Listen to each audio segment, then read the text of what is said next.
Welcome to the Rise to the Challenge podcast. Joined today, she's a former WWE superstar, actor, artist, IFBB Pro. It's Kristal Marshall. How are you doing today, Kristal? Good. Thank you guys so much for having me. We're so excited to have you on the show to talk about your rise to the challenge. What we like to do with all of our guests is go right to the beginning. Talk about where you're from and what you like doing growing up. Where am I from? Well, my dad was in the Navy, so I was born in Brooklyn, New York, and I spent half of my childhood in New Brunswick, New Jersey, and I finished out high school in Oxnard, California. So I'm kind of like a bi-coastal babe, I guess. Let's see, growing up, I was pretty active. I played soccer, ran track and field, and I was very active in the beauty pageant circus, specifically in the Miss USA circuit. I call it a circus, what kind of is, but the circuit.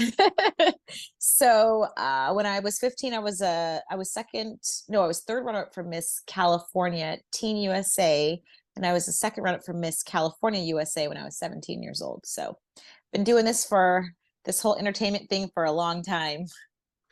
How did you get involved with the beauty pageant world? Was there something that you saw, or did you go to a competition and found that interest in that? I was a very driven young woman. I knew that I wanted to be in the entertainment field. At one point, I actually wanted to be a journalist.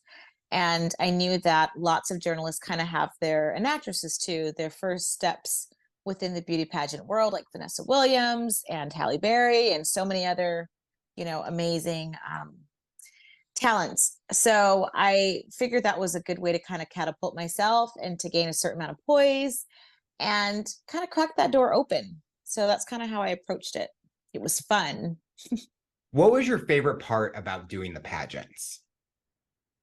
The pageantry itself. I mean, I am definitely I call myself a tom girl, which is like half tomboy, half girly girl. So typically, like, I'm wearing baseball hats, hanging out, but I do love to get dressed up and glammed up. That was like one of my favorite things.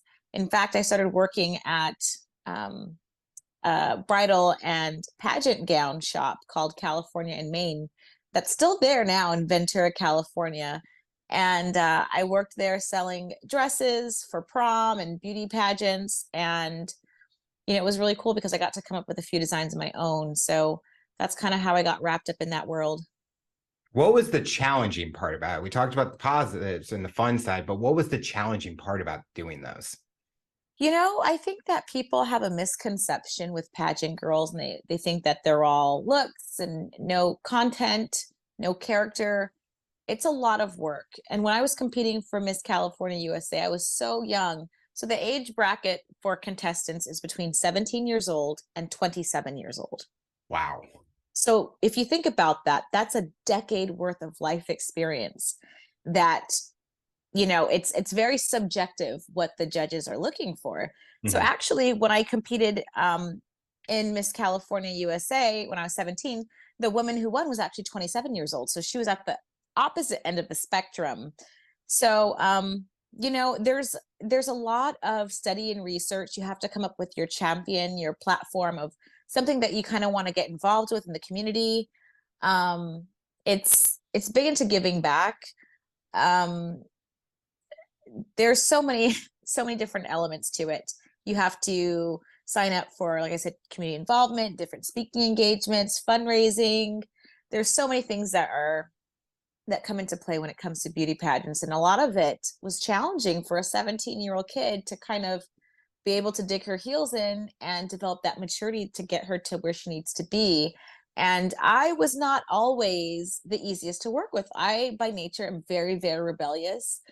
So I had an amazing pageant coach, Toy Foster, and she was like, Kristal, you can't do that.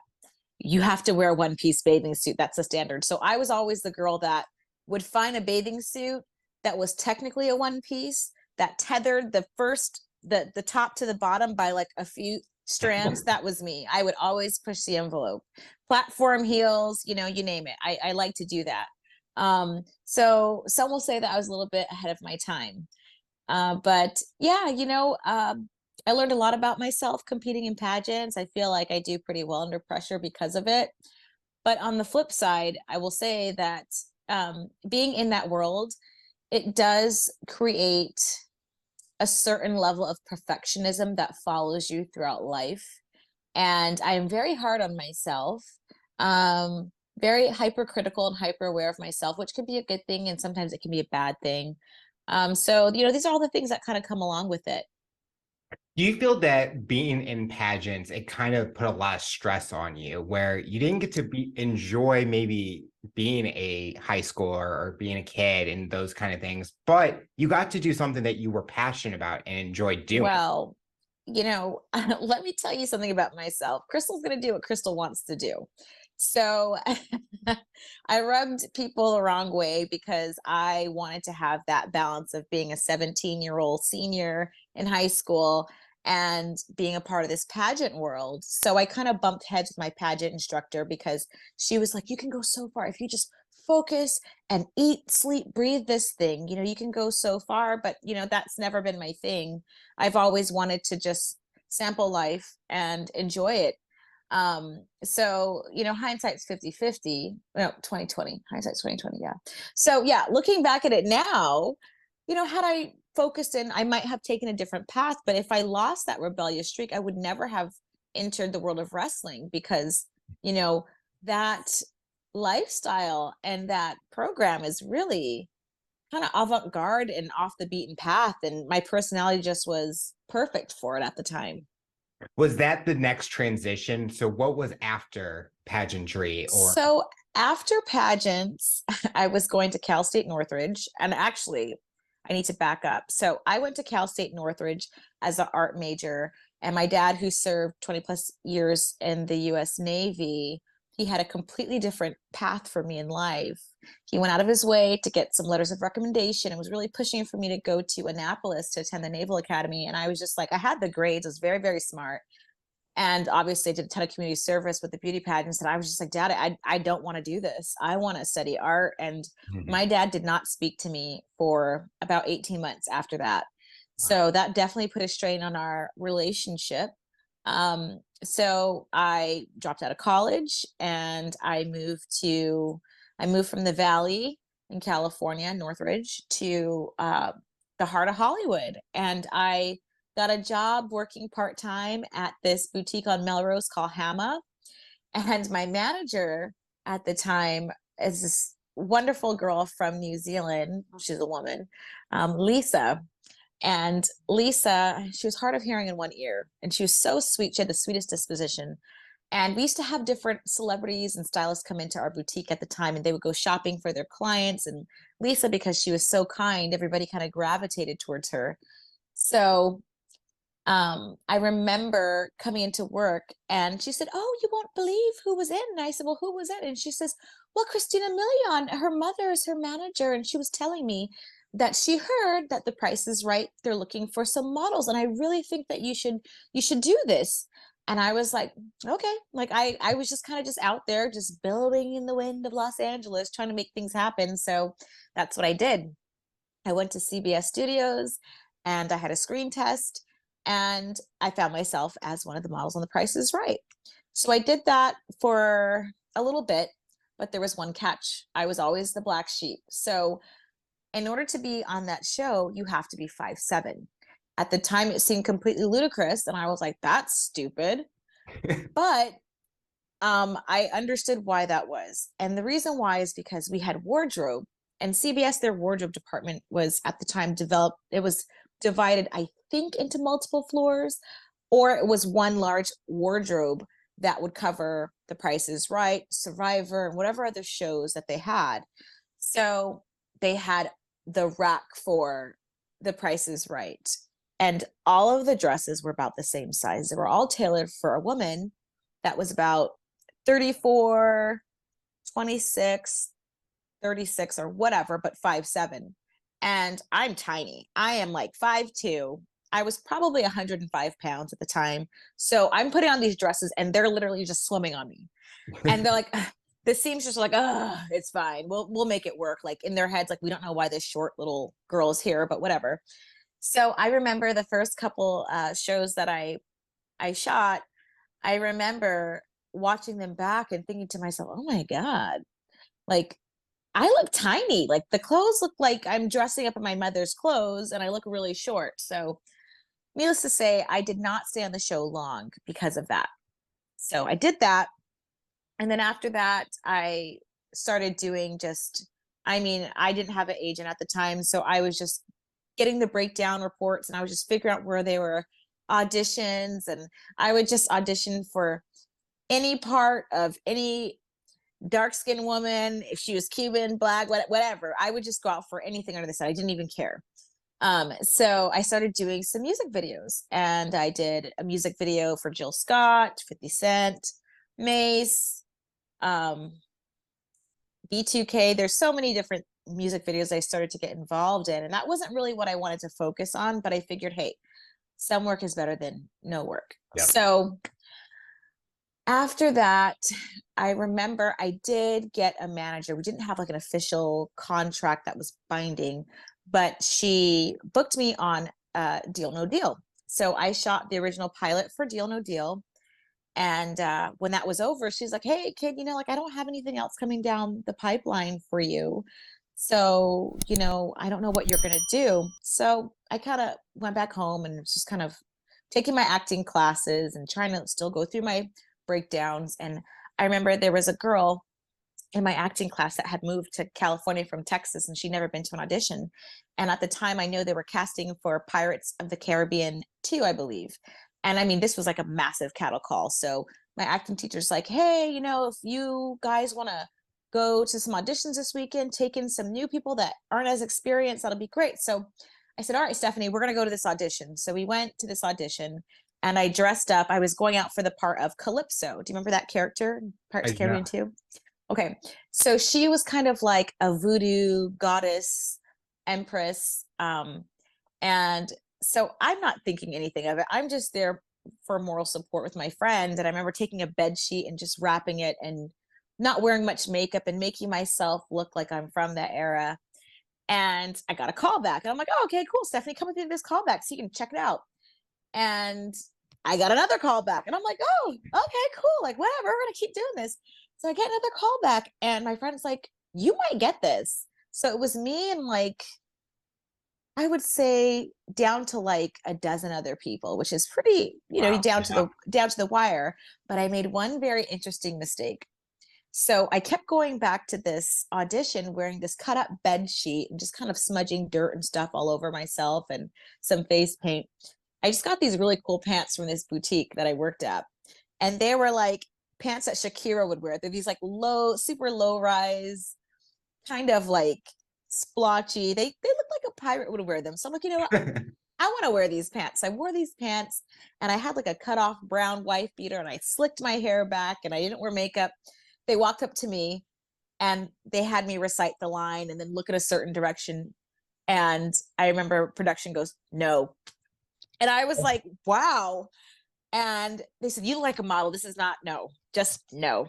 And that was that. So the moral of the story is be consistent with the costume that you're wearing for your audition. But that was fun. So after that, I went back home. I talked to my manager and she's like, well, I still don't have anything for you. I did, however, hear about something with the WWE, but I don't think you want to do that because it would require you to move and you'll be traveling and they'll kind of take your focus away from acting and modeling and the stuff that you're doing here. And I said, that sounds perfect. Let's do it. Let's do it.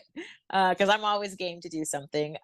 So yeah, I went out and I tried out for the Diva Search and I made it. And I did not win the Diva Search, but I ended up getting a developmental contract from the WWE. And I had to pack my stuff and move to BFE, Georgia, and go to wrestling school. And that's how it all started. Did you know anything about the WWE before you got that audition? Actually, I did. I watched as a kid, and then my parents and my grandparents were immigrants from Barbados. And when they came to the United States, they had about 3 channels. And one of those channels played wrestling. And whenever I would go visit my grandma, it was always wrestling. She would get so into it. She had her favorites. And so with that audition for the Diva Search, it just kind of came back to me. And I said, this probably makes sense. This makes sense because this is kind of like a nudge from the universe. You know, it was very serendipitous. So that's kind of why I decided to do it. Yeah, and the rest is history. Were you wanting to like get into the ring, or you wanted to be more on that on person kind of role? I'll tell you, so when I was at Deep South Wrestling, I took my training very, very seriously. I was training off the road, and anytime that I could on the road, I would get in the ring with, you know, Fit Finley or whoever at the time wanted to spare me and teach me something about wrestling. Um, you know, it was something that I really wanted to do because in that business there were a lot of wrestlers that had lots of doubts about the non-wrestlers, and I had a lot to prove. And that did not sit well with me. So I definitely wanted to learn how to wrestle for some of the right reasons and for some ego purposes as well. Um, but yeah, so that's kind of how that all started. As far as now understanding how incredibly hard wrestling is on my body, if the opportunity to go back would present itself, I would do some wrestling, but wrestling in the ring is not my focus. In all honesty, I don't think that I would be able to compete with the skill set that I have right now with the female talent that we have. So I would respectfully stay in my lane. Was there a moment or like a match you had that is memorable? Like it's a big moment that you remember from your time there? You know, I had so few, but if I had to pick just one, I would say the last match that I had in WWE when I wrestled Candice Michelle. That was a big deal. That was the first time that I remember feeling a shift in my career, Mhm. that this match was going to take me to the next level. So I would say that would be the match, not necessarily because of the wrestling, but because of where I was. Yeah. Do you feel that the pageantry side helped you with like making an entrance, walking on camera, being on TV? Did that kind of experience help you in that transition over? Absolutely. The pageants in general prepared me for life in a way that most people that don't know about pageant training could comprehend. Mhm. Um, Not only that, but as a kid, and I've never actually shared this with anybody, but my parents sent me to finishing school, believe it or not. I know how to use the proper forks, spoons, and knives, and how to behave myself in a very fancy setting. But yeah, all of those things are very important. I think that maybe not the pageants aspect, but I did actually, I digress, but I did mention to my daughter if she ever expressed an interest in pageantry that I would definitely sign off on it. However, I don't think that the world of beauty pageants is something that should be pushed on girls. I don't think so at all. It requires a great deal of self-confidence and security that I don't believe that a lot of young girls have by nature. Mhm. Um, so that would have to be something that she would have to express interest in. Yeah. With WWE, fitness, health is a big component. And someone that follows you Yes. now, you are still going to the gym, still working out. Yeah. Did that teach you a lot about your athletic capability being in the ring and then still transferring that over to where you are today? Um, I've always been athletic. I think I was a little surprised by how quickly I learned certain things. Mhm. Um, mm, I'm going to say something and it's not going to go real well, but when I was in the WWE, I did not work out.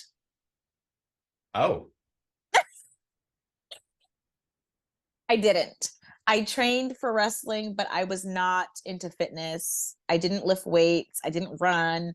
I did squat during wrestling training, but no, I did not work out. I did not fall in love with the gym until after I gave birth to my son. That's when I started getting into fitness and lifting and all of that.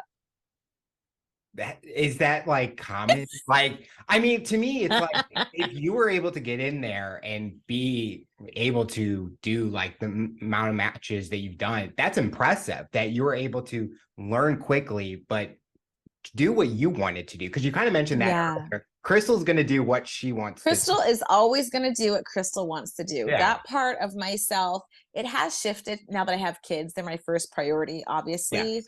And there's some stuff that happened throughout the years that I kind of lost that. But where I am right now in my life, I notice that when I win and when I am my best is when I listen to that voice inside of myself and I do what the fuck I want. It's when I don't do that is when I start to eat a lot of shit. So yeah, I do what I want in a very healthy way, of course. Yeah. Did you like the persona that they gave you, the kind of the character that they had for you? They didn't give me anything. So that was just you being yourself. That was me trying to find my way. And you know what's interesting is I look at a lot of the character development now and I see that the company has a lot more of an input and feedback with their development. And I remember at the time when I was coming up, I'm looking at all these girls that are more established and they have their characters and they have their costumes. And I'm just like, oh, like, I don't really know what I'm supposed to do here. And I remember being around the ring and Paul Heyman was there and everyone's trying to get his ear about something. And I just go over to him and I'm like 21 years old and stupid. And I'm like, hey, Paul, like, I'm trying to work on an entrance. Like, what should I do? And he just kind of like looks at me and he goes, well, when you enter a room, do people look at you? And I was like, yeah. And he's like, well, what else do you need to do? And I was like, that makes sense. So I kind of ran with that. And that's how my entrance, my strut came to be. And the strut was kind of like a little bit of a nod towards my pageant pass. So yeah, that's how that kind of merged. Looking at the future where they are, you being a part of history, being a part of an era that is iconic, what does that do for you and that people now see you as an influence to them? It's crazy because I just remember, like I said, being this 21-year-old kid and just trying to stay out of the way, you know, because you have these wrestling giants that are around and the girls that actually get to wrestle. And I'm just like, oh crap, like I don't want to piss anybody off, you know? So now to be in a position to where these amazing girls that are so talented and like exceed anything that I could possibly have imagined for women's wrestling. Like I remember I went to AEW maybe a month ago and I went to use the restroom. It was in the female locker room. And I just remember being like, oh my God, I need to get out of the way. And they're like, hey, we just want to say thank you. Like, seriously, thank you. And I'm like, for what? Like, you know, but there is a understanding within the female wrestling community that there were people before us and even before me and before them that had to crawl before they could walk. Yep. You know, and it's just so awesome to be a part of that. I did not ever expect that to be cemented for me, you know? So it's a good feeling. It's a good feeling. And I hope that maybe in the future I can continue to inspire in some way. Yes. Yeah. Did you ever think about what was next in your journey, like near the end of your career or in your time with WWE? Did you ever think what was next for you? No. I mean, honestly, like I was so young then. I couldn't see past today. It was really hard. And especially during that time when there was just not a lot of room for other women. Mm-hmm. They had their main focus, the girls they focused in on. So for me, I was always kind of like, well, I don't really think that anything significant will happen to me because, you know, there's a normal pecking order of things. So yeah, no, I didn't. Everything was kind of fly by the seat every week. Things change. So I really, it was hard for me to really grasp what the future might have looked like. So after the WWE, what was next for you? After the WWE, I had my son and I had him in 2008. I left WWE in 2007.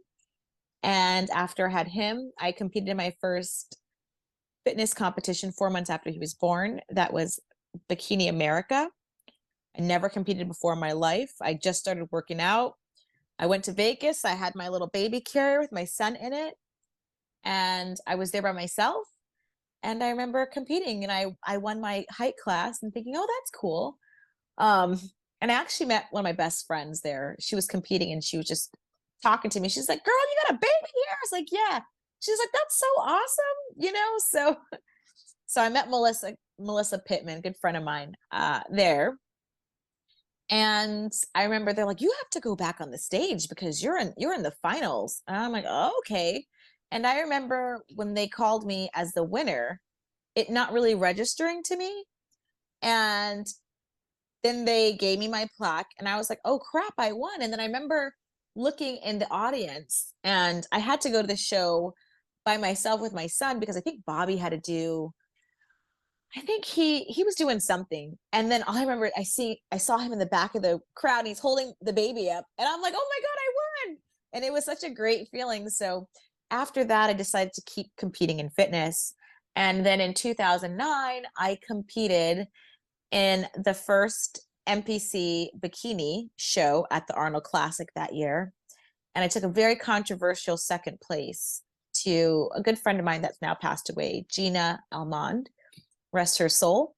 And then that summer, I won the overall at the NPC Junior USAs. And I beat some, I'm going to brag because it's a big deal. I beat some heavy hitters in the fitness community. I beat Amanda Latana. I beat, gosh, who else was in there? It was a lot, but I beat them all, which was huge for me. Like I can, yeah, that's impressive. I'm proud of myself. So I turned pro. And then after that, I think I competed again, but in a different federation, WBFF. Did not place as well as previously, different organization.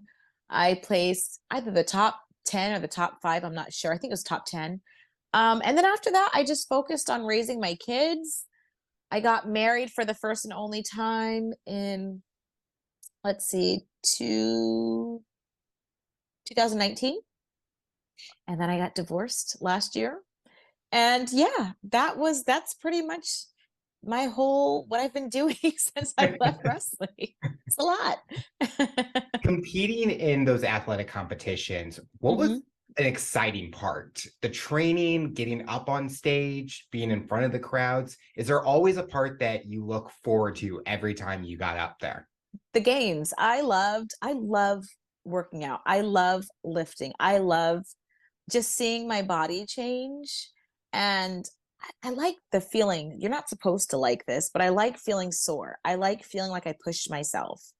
That's a great feeling. And you know, when you compete, it's not always to win, because a lot of these contests are so subjective. It's about pushing yourself and setting goals for yourself. And it's really just about holding yourself accountable. And I do like that quite a bit. See, I get that way with fitness now. I'm not one of those big workout people, but when I know that I'm pushing myself and I'm seeing the confidence, maybe it's not physically looking different, but emotionally, mentally feeling it, to me, it's an excitement because I know that it's going to work out in the long run, but I don't have to rush to it. I don't have to really kind of go for injury, but enjoy. For sure. It's great. I love it. I think that weightlifting is so essential for women, and people always tell me like, "Oh, you look so young still." And I just say, "Lift weights." It's literally the fountain of youth. Yeah, it really is fantastic. Throughout the interview, you talked about your kids. What has been the best part about being a mother? Oh my gosh, there's so many things. Let me think. I think the biggest lesson that I've learned from them is one of patience. I'm a very impatient person. Patience, organization, unconditional love. I mean, there's so many things that I've learned from them, but I think it's been a big lesson on receiving love. You know, kids, that's always a hard one for people. And I think that people always talk about loving their kids unconditionally, but also being loved back unconditionally, genuinely. Like, we don't really get to experience that type of love outside of our parents if we're lucky, you know. But kids, if you're a good parent, your kids genuinely love you. And it's a good lesson on how to receive that type of love. So I'd say that. Do you see anything that you've enjoyed as a kid growing up that they are getting interested in? Um, let's see. With my daughter, she's starting to, I got her some makeup for Christmas, and she's not doing the typical things that girls do with makeup, like try to look as cute or as pretty as possible. She goes in her room and she FaceTimes her friends, and they try to make themselves look hideous. They try to Uh-oh. do like witch faces, and I can tell that she's starting to kind of dabble into like CGI makeup and special effects stuff. That's what she doesn't realize she's doing that, but I can see that that's kind of what she's trying to do. And I think that it's so cool to see what happens when you just provide tools for kids and let them express themselves. So that's really neat. My son, Miles, it's not something that I was interested in as a kid, but he's an amazing chef. Both of the kids are super athletic, but my son just is very, very talented in the kitchen. And I love seeing that too. So, you know, I enjoy just giving them space and trying to help them explore different things and interests and seeing what sticks, you know? When you were It's the talking about best part. your daughter, I was thinking of a show that was on Sci-Fi called Face Off, which was the CGI, the special effects makeup artists, that Oh, competition. And I'm thinking that would be perfect if she I'm loves gonna have to doing let that. her check that out. It's Yeah. probably on YouTube or probably on Okay. one of the streaming services that are out there. But I watched it with my mom, and it was something that we just enjoyed because I am not artistic, but I just watch it Yeah. and I'm like, I get inspired because now you see all these movies Wow. out there that Oh have yeah. prosthetics, and these people are creating those. And then you have a Food Network chef in your house also. Oh, it's the best. It is the best. Something we like to do Yes. with our listeners is really learn more about the individual today. What are things you, besides fitness and working out, what else does Kristal like to do on a daily basis? I've kind of reverted back to a high school girl. I like to talk to my friends on the phone and talk about not boys, but men and just kind of fashion. We'll send each other like the latest handbag and things like that. I really have leaned into my girlfriends the past couple years, and I'm just really enjoying spending time with them. And I'm actually going to fly out to Hawaii on next Friday to visit a girlfriend of mine that I Oh, actually went to acting school with, that acting school that I was telling you about. I've known oh, her since I was 19 years old. So, I don't know. I just really enjoy quality time. Sounds kind of cheesy, but definitely. Um, I'm trying to reinvent myself right now, so I'm really just having fun exploring all facets of that.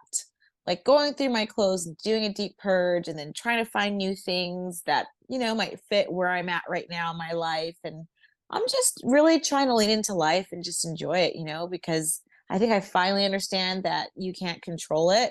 mhm. You're better off just rolling with the punches and enjoying it, you know? So that's where I'm at. Is that your first time ever going to Hawaii, or you a travel kind of person? Yes. Okay. So here's a funny thing. When I was wrestling, I have been to nearly every continent with the exception of Africa and Antarctica. I have been a lot of places. I have never been to Hawaii. Is that weird? Interesting. So weird. You would think that's like a very American vacation place to go, you know? No, never. So it'll be interesting. Check it out. I mean, if they were having wrestling shows in Antarctica, I think that would be a problem, probably. And look, there's no heat Well, source. so funny story. My dad was stationed at McMurdo Base in Antarctica Oh, for wow. several years as a kid. So yeah, I that's definitely a bucket list. If I ever get an opportunity, I would love to go. That's awesome. Hey, I learned Yeah. something new today. Yes. With you having a social media presence, being in the entertainment industry, is it important to you to connect with people where you might get messages where people remember you from them growing up with you like that, and Yes. the importance of interacting with your community? You know, it's so funny because for a while there I wasn't really active on social media, and now I'm in this social butterfly era. So if you ever message me on any of my platforms, I'll definitely message you back. I've been connecting with some amazing people. Like I said, just trying to expand my horizons a bit and just work on opening up. So it's essential, I think, for the human experience to connect with people. So I'm just kind of seeing what happens and just being open to the possibilities. Who knows? But if there's ever any wrestling fans that want to chat or ask me questions, yeah, message me. Looking at your journey, is there anything you would have wanted to do differently, or do you feel that every step you've taken has gotten to where you are today and you've learned so much through the process? Oh, of course, there are things that I would like to do different, would like to have done differently. But if I had the opportunity to go back and change things, would I? Absolutely not.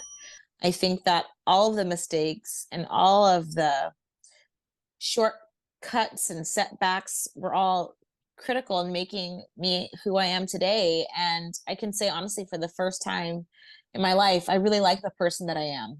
And I'm very happy with her. And I wouldn't change a single thing. So, no, I don't think so. I love hearing that, what you just said, because that's so important nowadays with people and just enjoying every aspect, and everything's a learning opportunity and a Absolutely. way to grow and personal growth nowadays. Yep. I love it. I'm very happy with myself. So, if I would have stayed on that wrestling path, I don't know if I could say that.